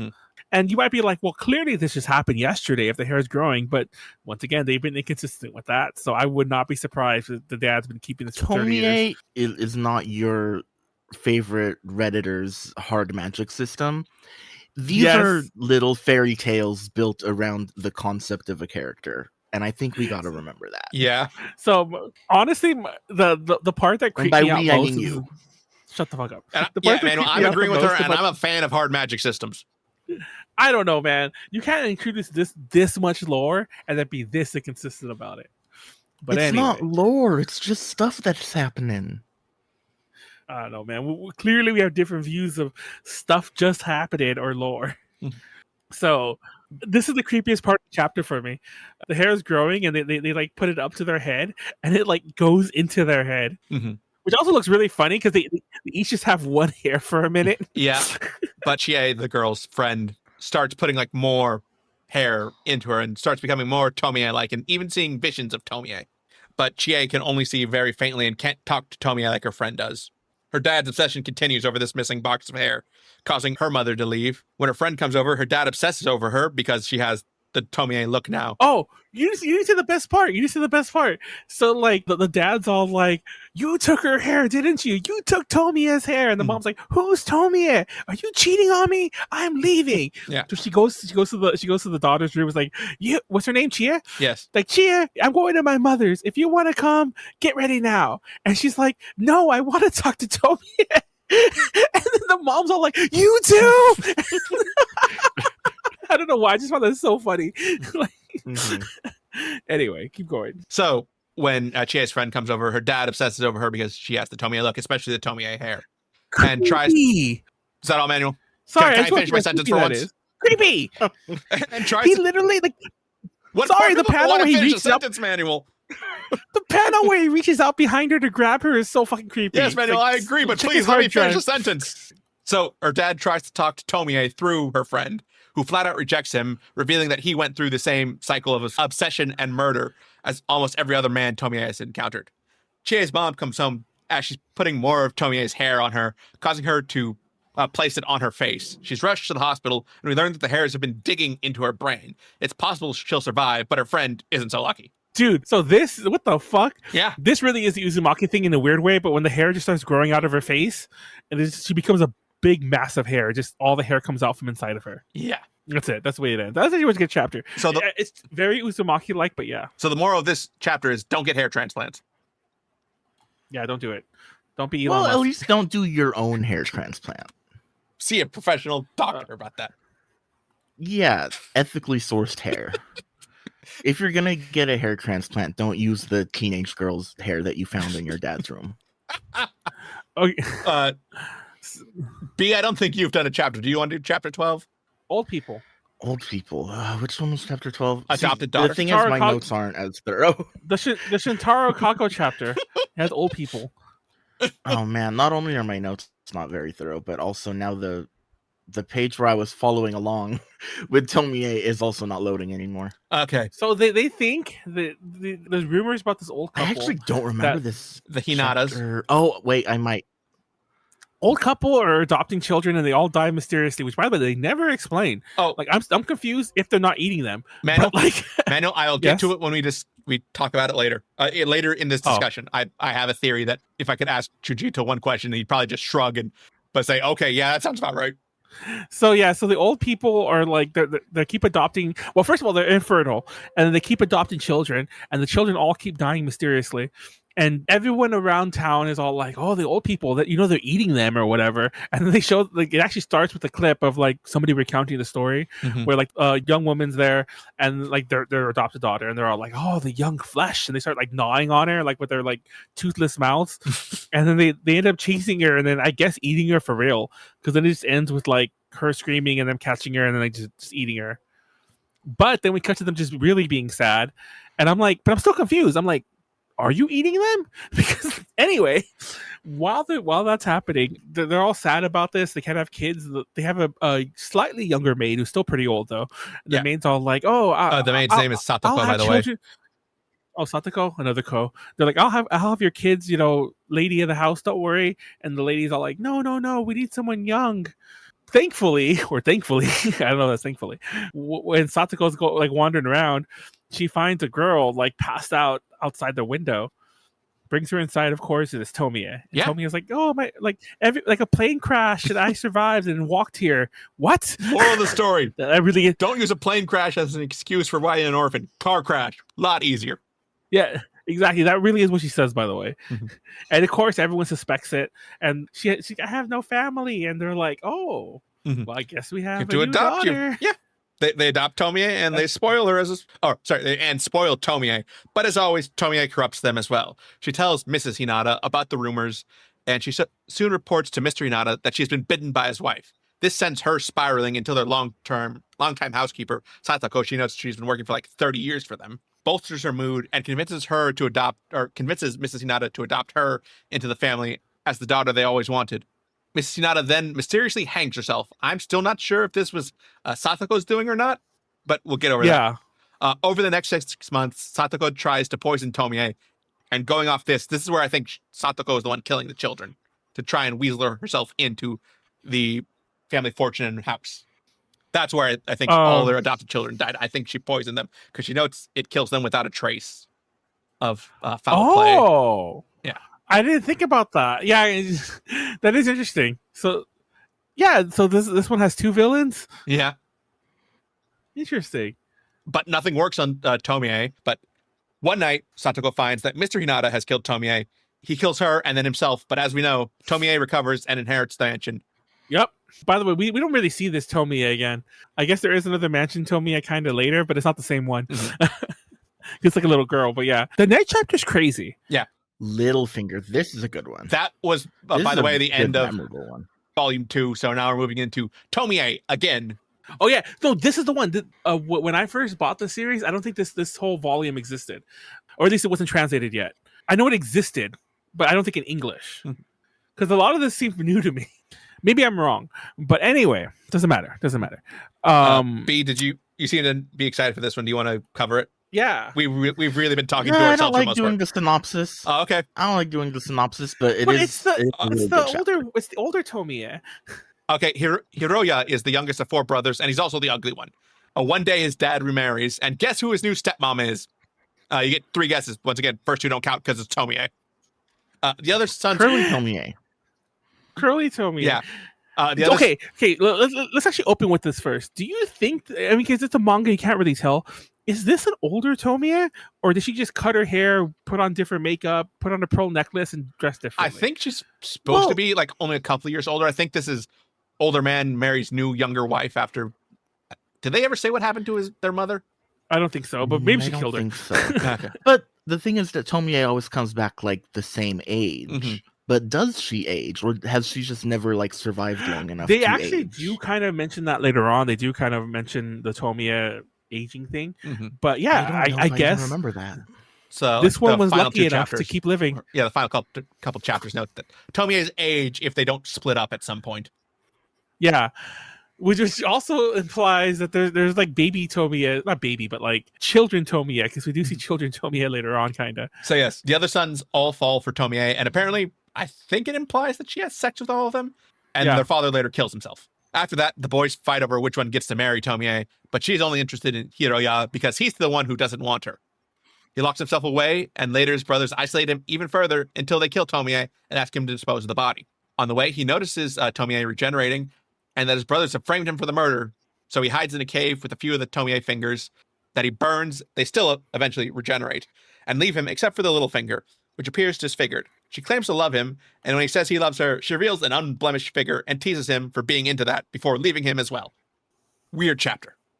I kind of liked it, for the record. First of all, another Tomie nipple. Second of all, the fact that the evil Pinky, well, because they all pick on the Pinky, like the other Tomie, because she's like, she's the most fucked up, so like she's not healing the same way. But the fact that like she doesn't get to become the Tomie until she becomes like an evil bitch, I love that. Like this Tomie could have just been could have been good maybe if she just like took care of him and just like just didn't look the best. I kind of got that it was because Tomie seem I was gonna say they seem to be a hive mind sometimes, and I'm wondering if the whole thing was just Tomie, pretending as a unit to beat up one Tomie just to like try and win this guy over, just to like sadistically kind of ruin his life on purpose. I can definitely not see that Tomie was like sitting around waiting, hoping that one day she too would become evil. Though going by your fairy tale comparison earlier, B, this does seem like a weird combination of wicked stepmother trope and then like frog prince trope at the end. Yeah, it does. It is. But yeah, interesting, weird chapter to start off our final volume. Oh man, want to talk about the next weird chapter? Chapter 14. This one creeped me out. Boy, sadly not a God of War crossover. Ooh, boy. Okay. This one's creepy. Yeah, this one. Yeah. If you had any sympathy for Tomie, it probably dies here. She's a pedophile. Well, yes. I was going to say, cut that straight. Check her hard drive. I have a one-sentence description that just goes over all the events, and it's not even like you trying to be super reductive, Manuel. It's just in which Tomie grooms a young boy, alienating him from his family, drives him to murder another man out of jealousy, and ultimately steals his father, leaving him a felon who ends up sentenced to death. Okay. So I love how you did the manual thing there. By the way, I fucking love that when she steals the father, that's the way it ends. They're like, he became a felon and he was executed. Not because of Tomie. Like, he just became a delinquent afterwards. Mm-hmm. But, well, I mean, he had already murdered someone at this point. He was kind of ruined by Tomie.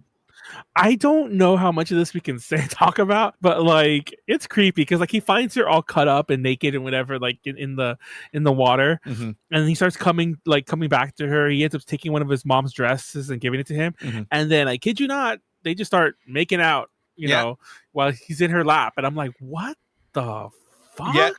Wait, that's the one who starts calling him mommy too, right? Or is that a different one? Yes. It's like mommy. And then like when the mom does show up, because he's like, oh, I have my mom. And the mom comes and like finds him.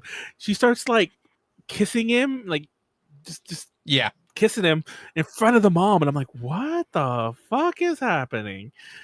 I don't know, man. I don't know. This is crazy. The ending is kind of abrupt with he became a felon and was sentenced to death. It's just basically like a panel narrating the rest of this boy's life. But boy, is this one creepy just because it feels so real in parts.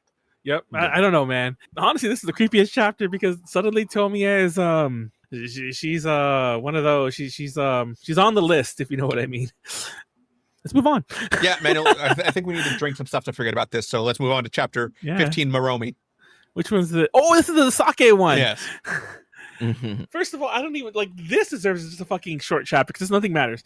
Dude's like he's living alone in this place. Like a friend comes visits him, like what's wrong or whatever. It's like I'm killing Tomie, but like she keeps regenerating. It's like wait, there's Tomie. Like I see there's a bunch of Tomie here. It's like no, that's not it. Got Tomie in the trash cans. Got Tomie in the bathtub. Got Tomie in the fucking fridge. Have you seen the SpongeBob thing with all the diapers? It's basically that, but the diapers are Tomie. My favorite part is when he opens the fridge, it goes splorge. That's the actual sound effect they use. Like we never talk enough about the great sound effects, but Junji Ito is so good at them, especially. Splorge. And who the fuck knows why this is their next solution? The dude's parents, I should say, own like a sake factory, which by the way, they keep calling it sake. We call it sake, but the actual drink is the name of the title. I forgot what it's called. It's Moromi. Moromi? Yeah. Yeah, it's a type of sake. It's a rice wine. And they're like, I know, we're going to pour her to the sake. What? Why? You're obsessed back to the corner. Anything makes sense. I don't get it. Like, there's no reason. Like, look, I get Manuel, when killing Tomie becomes your full-time job, sometimes you need to bring a little bit of alcohol into it. Yes. And there's so much Tomie too. And then like they're dumping all the Tomie in and they're like mixing it up. Okay. And then while they're doing that, they're getting high off the fumes, by the way. They're getting high as fuck off the fumes. And then while they're doing this, the actual workers show up. They're like, what the hell? What are you guys doing? And they start getting high too. A bunch of Tomie start coming out the sake. Well, they start drinking the sake too, by the way. And then a bunch of Tomie start coming out, including Kaiju Tomie. I have it in my notes like that. Yeah.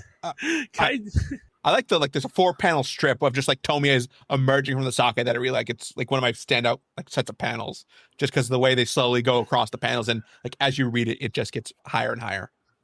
Yeah, and they're everywhere. They're just like, they're flowing everywhere. Kaiju Tomie shows up. No nipples, unfortunately.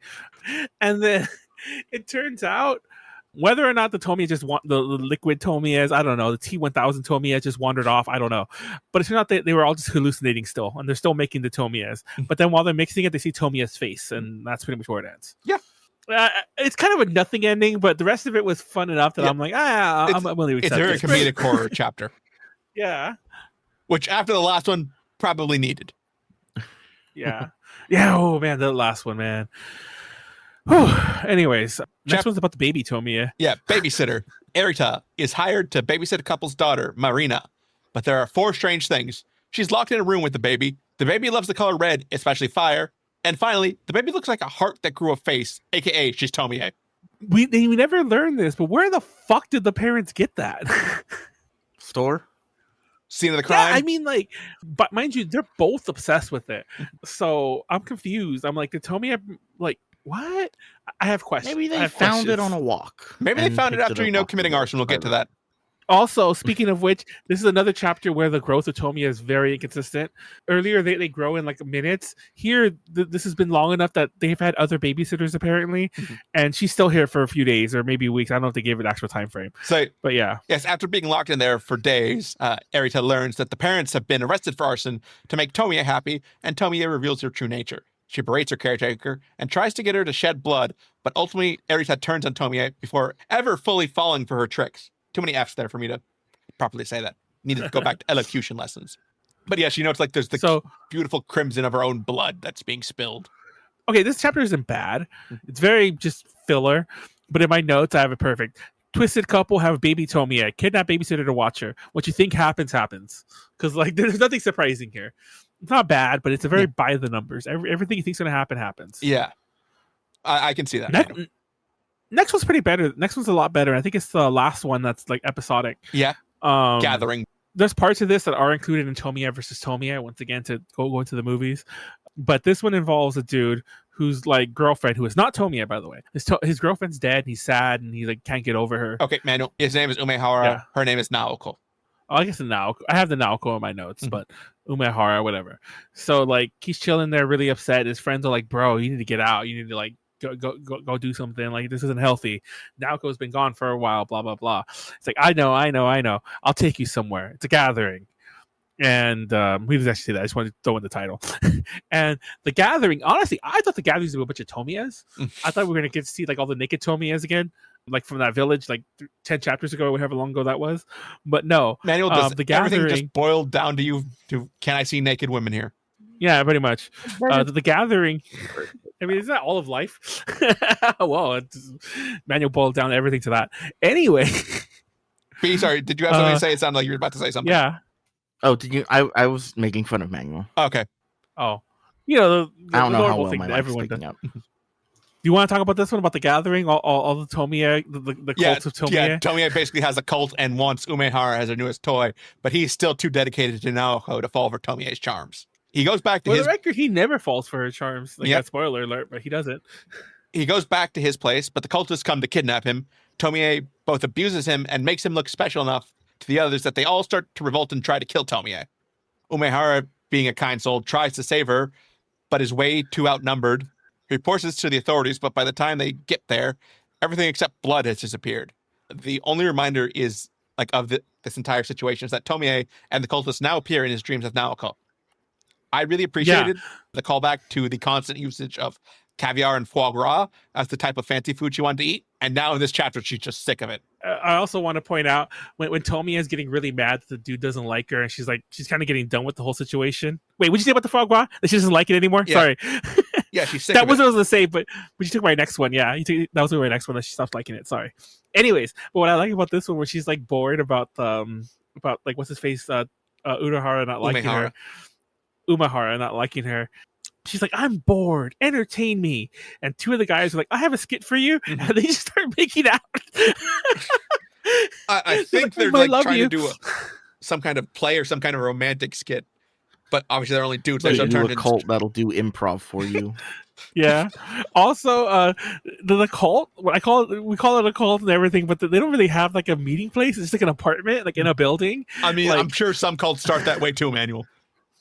I just find it funny. It's like, how the fuck do the neighbors not hear that there's 50 people in the room next to them, and there's graffiti all over the walls, like "I heart Tomie, Tomie, I love you," and you know.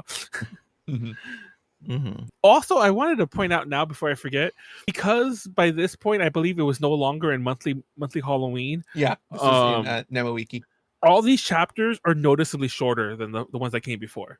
I don't know if they just had a lesser page count. Not like crazy, but it's like we're talking like 35-ish like 5 pages to 45-ish. And some of the other ones are like 60 pages as well. Yeah.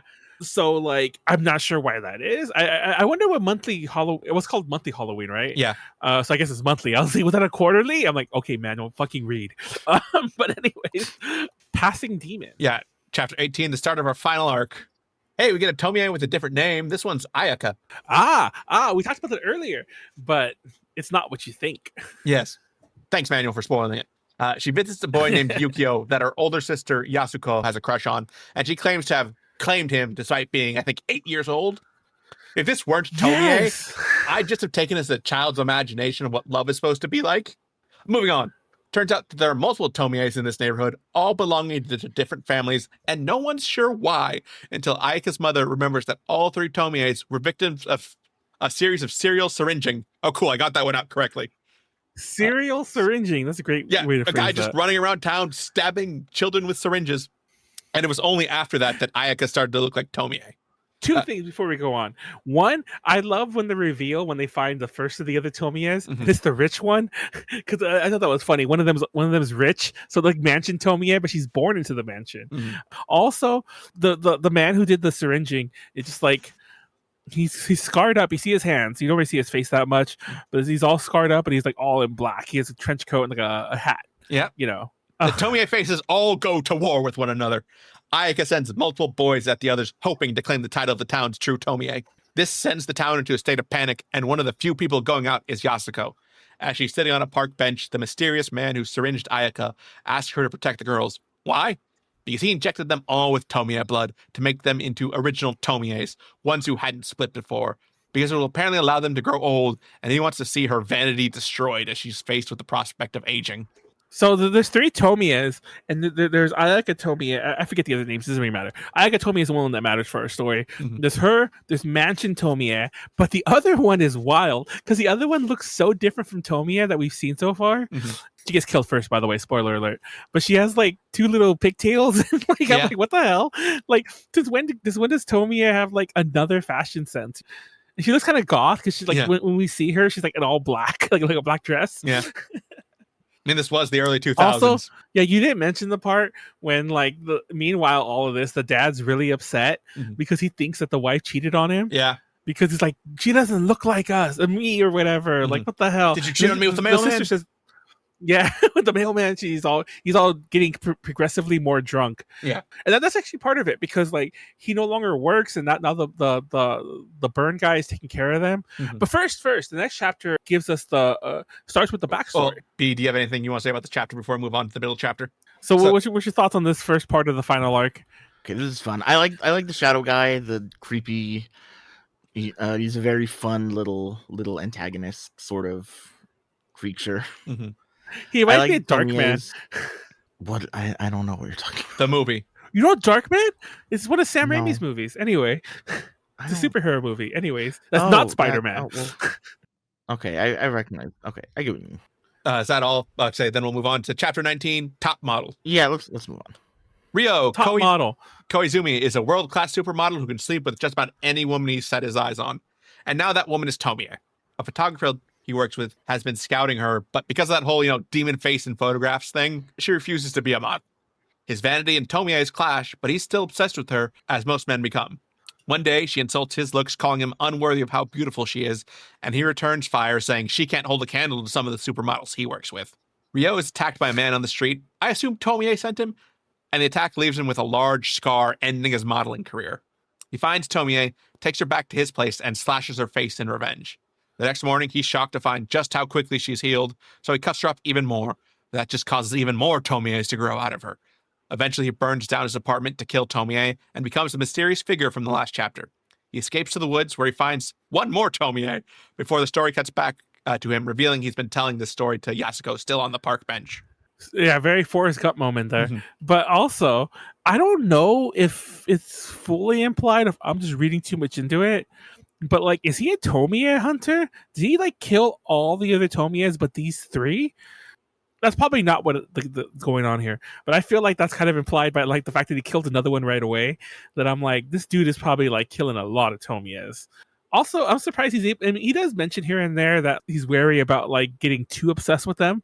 Like, how does he not fall under the spell? Like, is he resistant to it? Like, I just find it pretty weird that he's able to, like, not just become another slave of hers, even these little girls. Like, kind of is, I guess, when you think about it, but it's not the first time we've seen it. Yeah, I mean, I assume it's just that the wrecking of his vanity by the scarring just kind of broke whatever hold Tomie like fully had over him. He's still angry, but I think it's less driven by like the obsession with her and more just his anger from all of that and having his pride like collapse around him.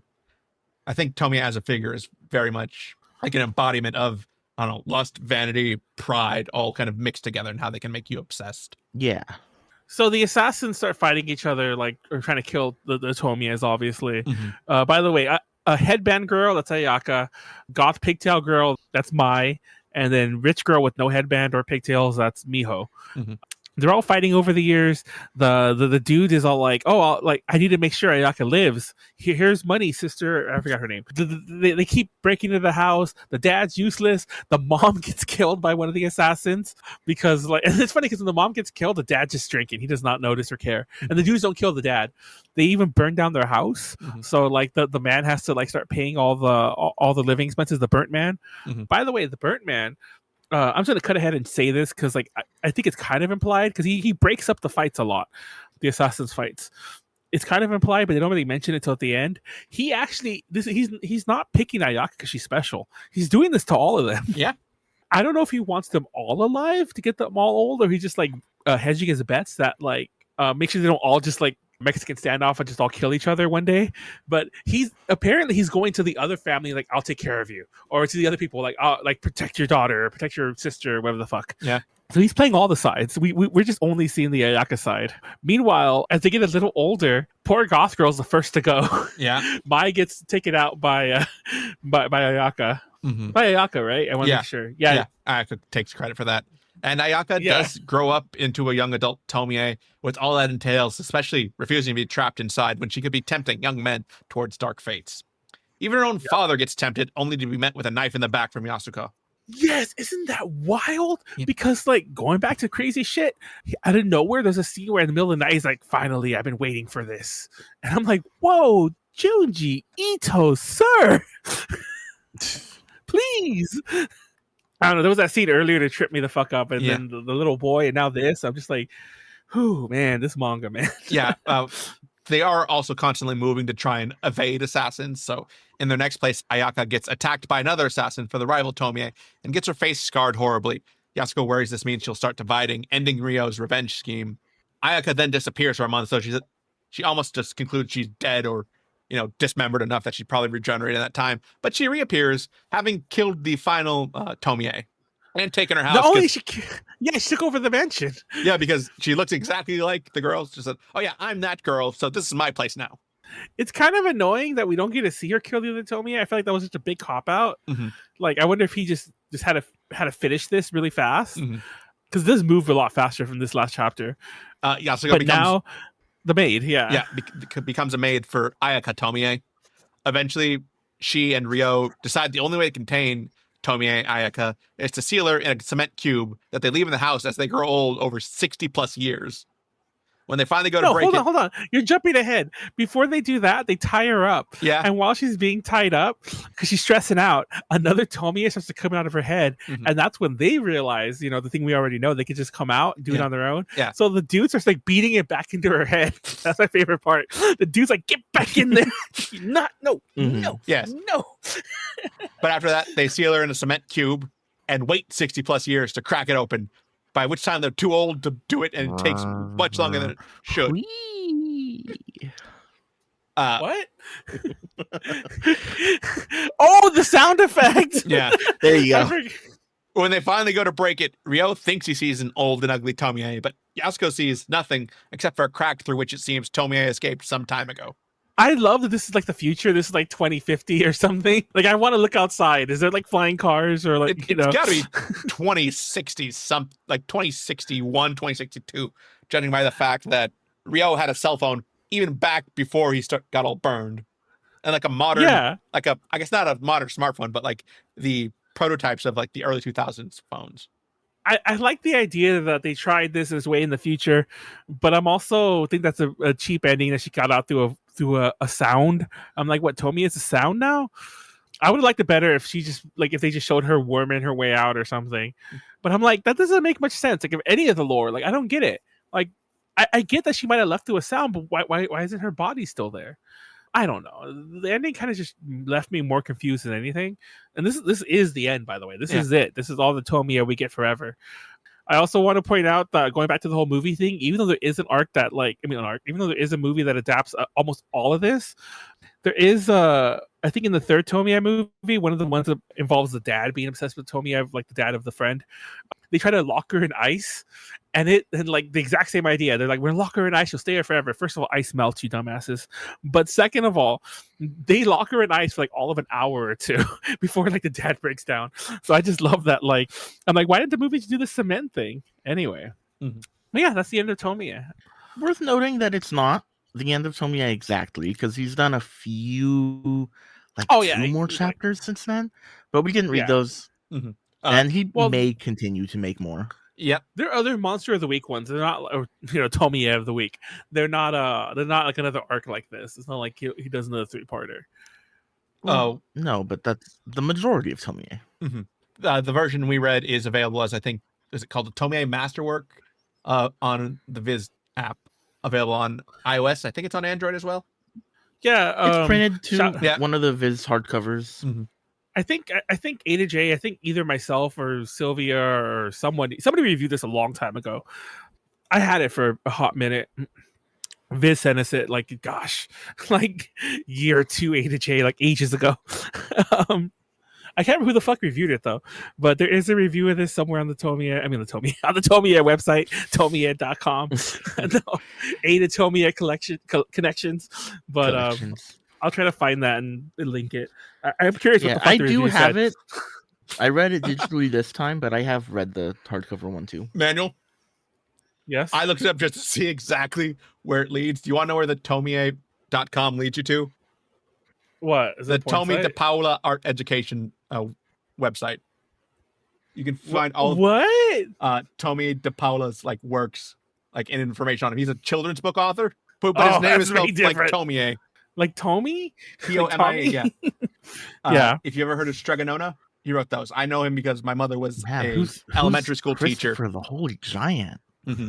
Oh, I actually recognize some of these. What the fuck? Yeah. Real fast about this manga release, where I forget, like I did say, there's a couple.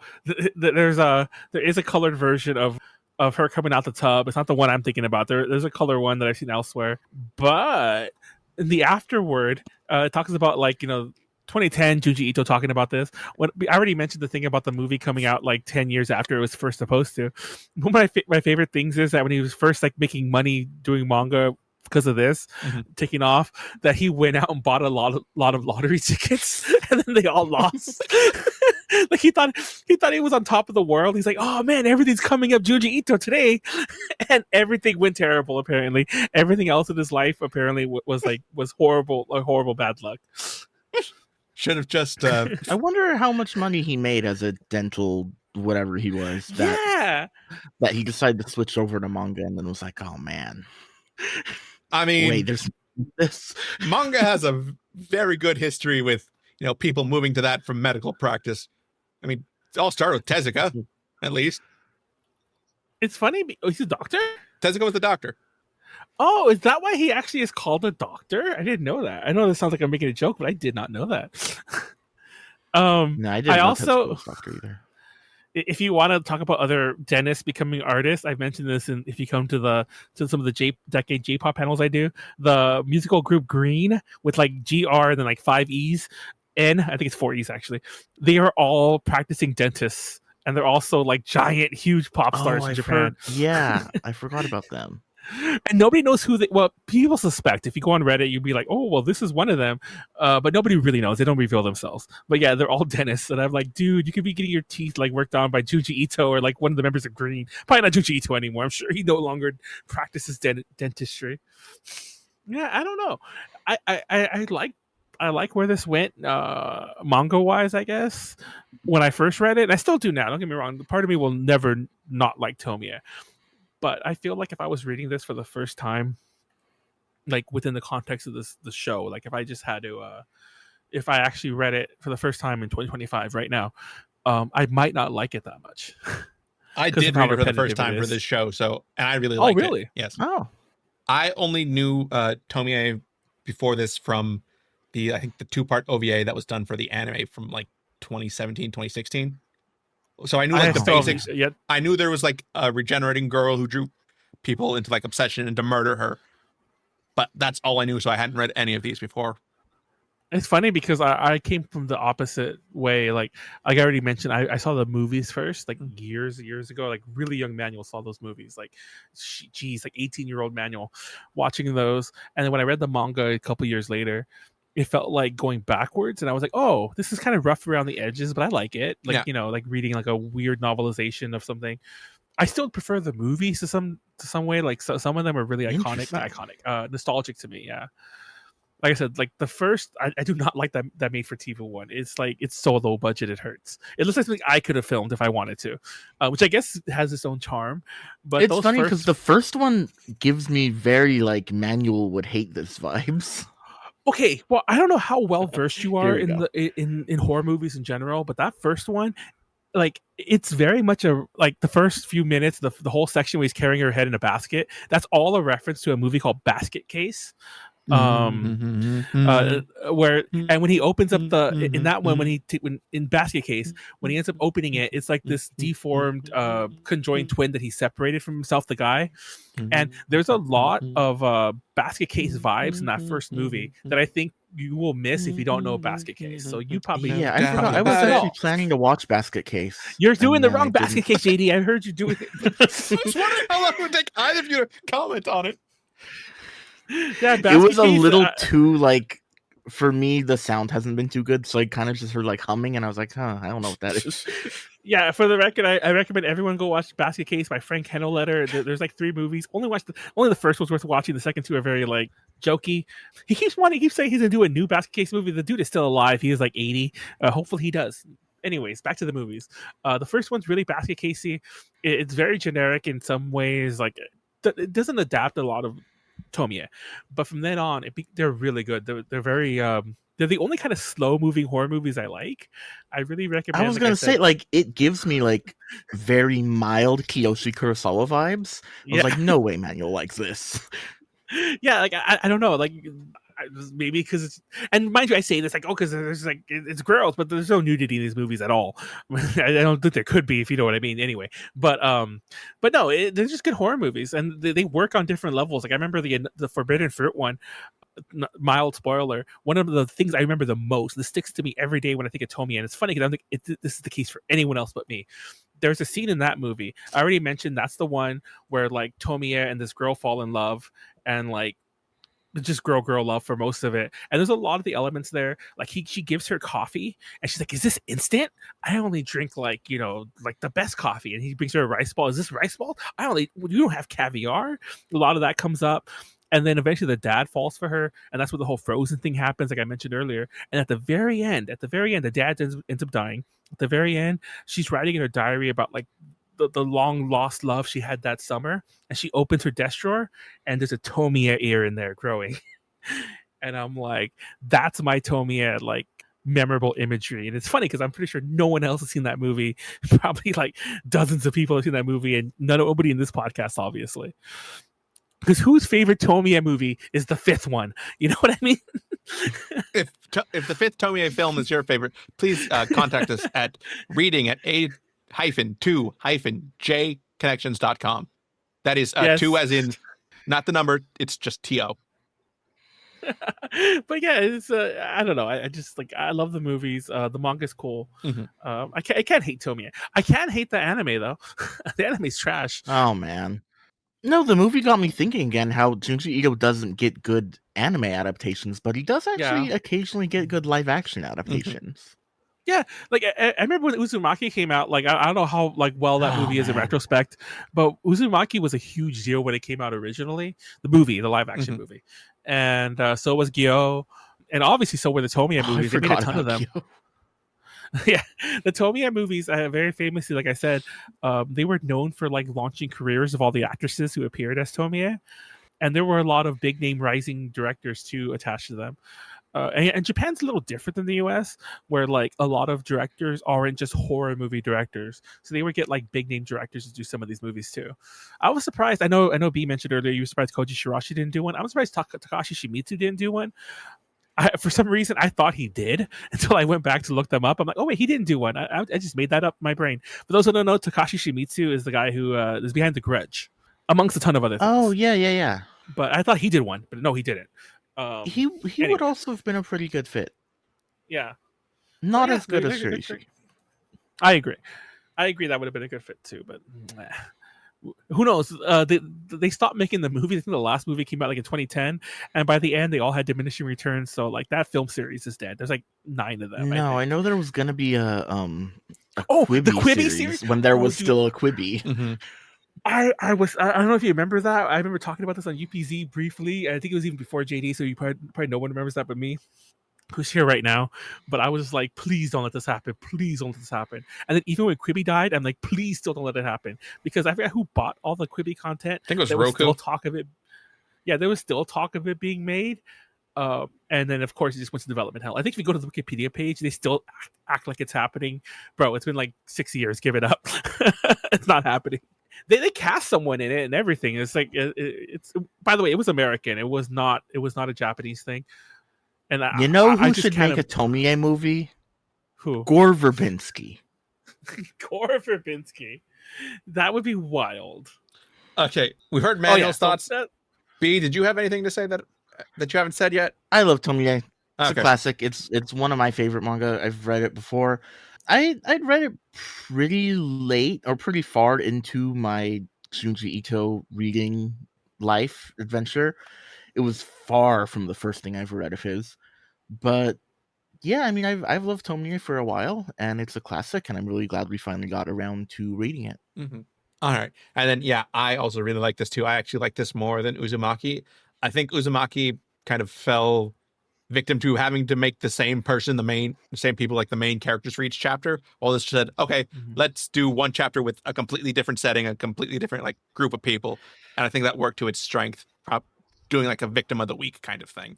And I think that's why I really like this more than Uzumaki.